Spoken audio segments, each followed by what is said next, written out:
Welcome to part 3 of the 6-part leadership principle series. Today we're talking about emotional maturity. So far we've talked about mindset, emotional intelligence, known as empathy, and now emotional maturity. See, emotional intelligence, emotional maturity. There's a lot of thinking going on here and a lot of emotions. Do you see a trend in leadership? You are leading yourself to lead other people. This is really important because this is the factor affecting your decision on action. Action. Let's talk about it.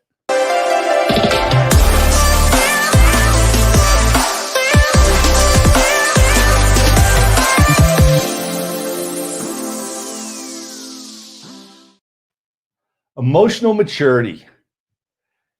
This is defined as seeking to fix problems and accepting accountability for your actions.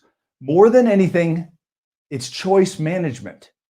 Choice management. You got to think about this as a leader.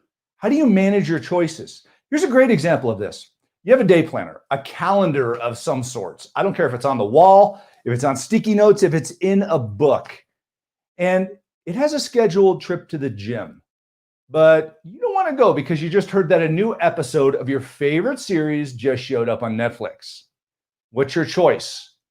Do I sit down and go after that dopamine hit of I want to know what happens in this new episode? Decisions, right? Or you're working on a project. Maybe for a student, it's their homework. Or for a salesperson, it's prospecting.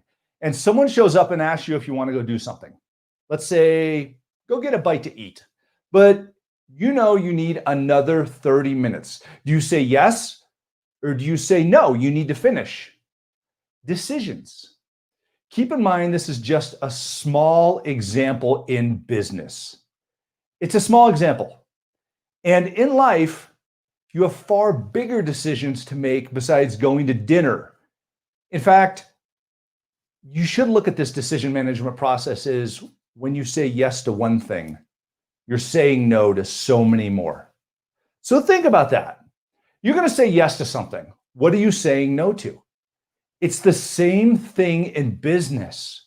When you say yes to one thing, you're saying no to a whole lot else. You got a bigger problem if you say yes to everything because you're not going to get anything done. So emotional maturity helps you recognize, process, and make decisions, how to prioritize what needs to be done, and gives you the strength to say no to things because you're confident you need to go do those things. Here's another example of emotional maturity: specificity in your goals. Do you set goals by saying, I'm going to call some customers this week? Or do you tighten it up and schedule that you will call 5 customers per hour from 12 to 2 on Tuesday and Thursday? There's a big difference. I've been in sales coaching meetings where people are like, all right, I'm going to make some phone calls this week. I'm going to go in and I'm going to figure out who some of my customers are. I'm going to call some of them. I'm going to do it. Or you have people that say, I do the same thing every day. I go and do my thing every day. That's not specific either. There's a big difference. Vague commitments show a lack of emotional maturity. Vague commitments. Do you make vague commitments, or are your commitments very, very focused? How focused are your commitments? That's a good question to think about. So next time you have a decision to make, how emotionally mature will you be? Because this is across your life. It's any decision. It's in relationships. It's in business. It's in your health. It's in your happiness. We have to specifically choose to be happy. I'm going to go do this because it makes me happy. I'm going to go fishing at this place at this time because it makes me happy. We have to make these decisions.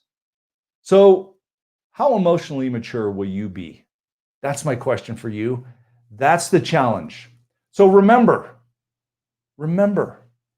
emotional intelligence and emotional maturity. Those two things play together. You might see somebody that have one but not the other. It's really important as a leader that you have both. That's why they are their own separate leadership principles.